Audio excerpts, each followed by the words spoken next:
Hello everyone, I am Teena. I am from Vaduthala. നല്ലൊരു experience ആയിരുന്നു.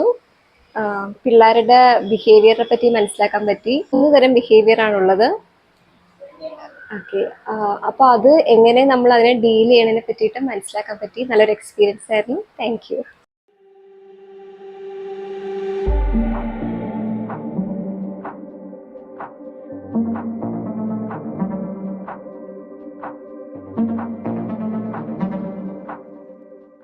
Good morning to all. My name is Ansi. I am from Vaitla. നമ്മൾ ഇപ്പോൾ കഴിഞ്ഞ Saturday മാം പറഞ്ഞതിൻ്റെ ഒരു recap ആയിട്ടാണ് ഞാനിപ്പോൾ ഇത് അവതരിപ്പിക്കുന്നത്. കഴിഞ്ഞ പ്രാവശ്യം വരാത്തവർക്ക് ഒരു എന്താണ് ഉപകാരപ്രദമാവട്ടെ എന്ന രീതിയിൽ റീക്യാപ്പ് ചെയ്യണേന്. ഒരു ടീച്ചർ ആവാൻ പോകുന്ന അതല്ല ടീച്ചർ ആയിരിക്കുന്ന എല്ലാവർക്കും തോന്നുന്നൊരു സംശയമാണ് എന്താണ് pre school education. Pre school education എന്ന് പറഞ്ഞിട്ടുണ്ടെങ്കിൽ childhood education, the early childhood education. ഒരു കുട്ടിയുടെ 2 വയസ്സ് മുതൽ 2 to 7 ആണ് നമ്മൾ പ്രൊവൈഡ് ചെയ്യുന്നത് പ്രീ സ്കൂൾ എഡ്യൂക്കേഷൻ്റെ. ഇത് ഒരു കുട്ടിയെ സംബന്ധിച്ചിടത്തോളം ഇപ്പോൾ എല്ലാ പാരന്റ്സും ബിസിയാണ് അല്ലേ. ഇപ്പോൾ ഇന്നത്തെ ലൈഫ് സ്റ്റൈൽ വെച്ചിട്ട് നമ്മൾ ഓരോരുത്തരും ബിസി ആയിക്കൊണ്ടിരിക്കുന്നതാണ്. ഡേ ബൈ ഡേ നമുക്ക് നമ്മുടെ കുട്ടികളെ നോക്കാൻ പോലും ടൈം ഇല്ലാതായി വരുന്നു. അപ്പൊ അതിന്റെ ബേസിൽ തന്നെ ഡേ കെയർസും ഓൾറെഡി കൂടിക്കൊണ്ട് വരികയാണ്. നമ്മുടെ ബിസി ടൈം പോലെ തന്നെ ഡേ കെയർസും കൂടി വരുന്നതാണ്. പക്ഷെ അതിന് ഒരുപാട് ബെനിഫിറ്റ് ഉണ്ട്. ഇപ്പൊ നമ്മുടെ വീട്ടിലുള്ള മുതിർന്ന ആളുകൾ പറയും അമ്മമാര് നോക്കുന്നത് പോലെ ആവില്ല ഒരു ഡേ കെയറിൽ കൊണ്ടുപോയി വിട്ട, അതായത് തള്ളുക എന്നൊക്കെ പറയും.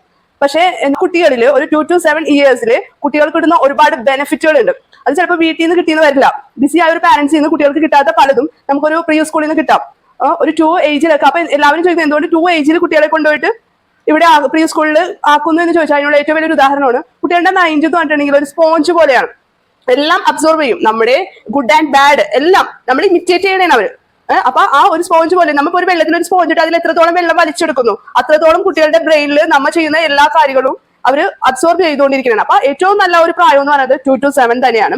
പിന്നെ കുട്ടികളിൽ കുട്ടികളിലോട്ട് ഇറങ്ങിച്ചെല്ലുക, പ്ലേ ടു ലേൺ. കുട്ടികളിലോട്ട് ഇറങ്ങിച്ചെല്ലുക, അവർക്ക് ഇഷ്ടപ്പെട്ട രീതിയിൽ അവർക്ക് എന്താണോ ഇൻട്രസ്റ്റ്, അവർക്ക് ഇൻട്രസ്റ്റിംഗ് ആയിട്ടുള്ള ഗെയിംസ് കൊടുക്കുക, ആക്ടിവിറ്റീസ് കൊടുക്കുക, എല്ലാം കൊടുത്തുകൊണ്ട് അവരിൽ ഒരാളായിട്ട് നമ്മൾ പ്രവർത്തിക്കുക എന്നതാണ്.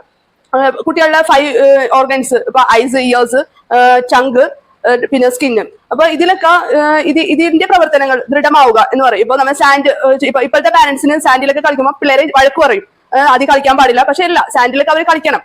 അതൊക്കെ ഒരു ടാക്ടൈലാണ്. ആ കുട്ടികൾ മണ്ണിലൂടെ കളിച്ച് അവർ അതുമായിട്ട് ഇണങ്ങി ചെല്ലണം. അത് അവരുടെ ഫൈൻ മോട്ടോർ സ്കിൽസ് വർദ്ധിപ്പിക്കും. ഒരുപാട് ഡെവലപ്പ് ഉണ്ട് കുട്ടികൾക്ക്. ഇപ്പൊ സോഷ്യൽ, മെന്റൽ, ഇമോഷണൽ, ഫിസിക്കൽ അങ്ങനെ ഒരുപാട് ഡെവലപ്മെന്റിന് അത് ഇൻക്രീസ് ചെയ്യാനായിട്ട് സാധിക്കും. അപ്പൊ അതുകൊണ്ടിട്ട് കുട്ടികളുടെ എല്ലാ ഓർഗൻസിനും നമുക്ക് സെൻസോറിയൽ ആക്ടിവിറ്റി കൊടുക്കാം. അതേപോലെ തന്നെ നമുക്ക് ഓരോ സാൻഡ് റൈറ്റിംഗ് അങ്ങനെ ഒരുപാട് ആക്ടിവിറ്റീസ് നമ്മൾ പ്രൊവൈഡ് ചെയ്യുന്നുണ്ട് പ്രീ സ്കൂൾ എഡ്യൂക്കേഷൻ തന്നെ. അപ്പൊ അതുകൊണ്ടിട്ട് ആ ഒരു ടേമിൽ കുട്ടികൾ ഈ ഒരു പ്രീ സ്കൂളിൽ ചേർത്തുകയാണെങ്കിൽ കുട്ടികളുടെ ബ്രെയിൻ ഡെവലപ്പിന് ഭയങ്കരമായിട്ട് ഇതാവും. പിന്നെ കുട്ടികളിൽ ഇപ്പോൾ കണ്ടുവരുന്നത് നമ്മളെല്ലാവരും ഇപ്പൊ ന്യൂക്ലിയർ ഫാമിലിയാണ്. അതാണ് നമ്മൾ ഇഷ്ടപ്പെടുന്നതും അതാണ് ഇപ്പൊ നമുക്ക് 3 സൈസ് ഫാമിലീസ് ആണുള്ളത്: nuclear family, joint family, large family. ഒരു ഹസ്ബൻഡ് ആൻഡ് വൈഫും പിന്നെ ഒരു ചൈൽഡും ഉള്ളതാണ് ന്യൂക്ലിയർ ഫാമിലി എന്നതുകൊണ്ട് ഉദ്ദേശിക്കുന്നത്. ലാർജ് ഫാമിലി ആയിട്ട് വരുമ്പോഴത്തേക്കും അവിടെ അച്ഛനമ്മ, ഗ്രാൻഡ് പാരന്റ്സ് ഒക്കെ. മറ്റേ ജോയിന്റ് ഫാമിലിയിൽ ആകുമ്പോൾ അങ്കിൾ, ആന്റി, ഇപ്പൊ അങ്ങനത്തെ ഒരു ഫാമിലീസ് നമ്മൾ കാണുന്നില്ല. നമ്മൾ റയറാണ്. ഇപ്പൊ ന്യൂക്ലിയർ ഫാമിലി തന്നെ ആരും ഉണ്ടാകുന്നില്ല. നൈറ്റ് ആകുമ്പോൾ മാത്രം കിടക്കുക എന്നുള്ള രീതി മാത്രമേ പാരന്റ്സും കുട്ടികളും കാണുന്നുള്ളൂ. ബാക്കി എല്ലാ ടൈം ഒരു പ്രീ സ്കൂളിലും ഡേ കേഴ്സിലൊക്കെയാണ്. അപ്പൊ അതുകൊണ്ടിട്ട് ഒരു പ്രീ സ്കൂളിലാക്കുന്ന കുട്ടികളിൽ ഒരുപാട് ബെനിഫിറ്റ് ആ കുട്ടികൾക്ക് കിട്ടുന്നുണ്ട്. കഴിഞ്ഞ ക്ലാസ്സിൽ ഇതേപോലെ മാം എടുത്തതിന്റെ ബാക്കി റീക്യാപ്പാണ് ഞാനിപ്പോൾ ഇവിടെ എടുക്കാൻ പോകുന്നത്. 2 വയസ്സ് മുതൽ 7 വയസ്സ് വരെയുള്ള കുട്ടികൾക്ക് ഏത് രീതിയിലുള്ള വിദ്യാഭ്യാസ മെത്തേഡാണ് നമുക്ക് യൂസ് ചെയ്യാന്നുള്ളതാണ്. അവർക്ക് ഏതാണ്ട് ഒരു 2 വയസ്സ് മുതലുള്ള കുട്ടികൾക്ക് 200 വേർഡ്സ് എങ്കിലും അറിഞ്ഞിരിക്കണം. അവരോട് നമ്മൾ മിങ്കിൾ ചെയ്ത് അവരിൽ ഒരാളായിട്ട് ഇറങ്ങി ചെന്നിട്ട് വേണം കെയറിങ് ചെയ്യണം. അവരോട് ക്ഷമ വേണം. കുട്ടികളോട് എപ്പോഴും ക്ഷമയോടുകൂടി അവരുടെ ഓരോ കാര്യങ്ങൾ, അവർ ചെയ്യുന്ന കാര്യങ്ങൾ ഏറ്റവും കൂടുതലും ക്ഷമയുണ്ടാവണം. ക്ഷമയില്ലെങ്കിൽ കുട്ടികളായിട്ട് ഒരു സമ്പർക്കത്തിലും നിൽക്കാൻ പറ്റൂല. അതുപോലെ തന്നെ അവരുടെ വിദ്യാഭ്യാസം ഇമ്പ്രൂവ്മെന്റ് ചെയ്യാനായിട്ട് അവർ ബാലൻസ് കീപ്പ് ചെയ്യണം. അവരുടെ ചലനം ശേഷി വർദ്ധിപ്പിക്കാനും തുടങ്ങണം. അതേപോലെ ഫിസിക്കലും സെൻസോറിയലും ആയ ആക്ടിവിറ്റീസ് അവർക്ക് കൊടുക്കേണ്ടി വരും. ഫിസിക്കൽ ചെറിയ പിന്നെ ബോൾ എടുത്ത് മാറ്റി വെച്ച് അത് അന്വേഷിക്കണം. പിള്ളേര് ഒരു സാധനം കാണാണ്ടാകുമ്പോൾ അത് അന്വേഷിക്കണം. പരിസ്ഥിതിയിൽ നിന്ന് അവർ കുറെ കാര്യങ്ങൾ അവർ ഒപ്പിയെടുക്കാൻ പറ്റും.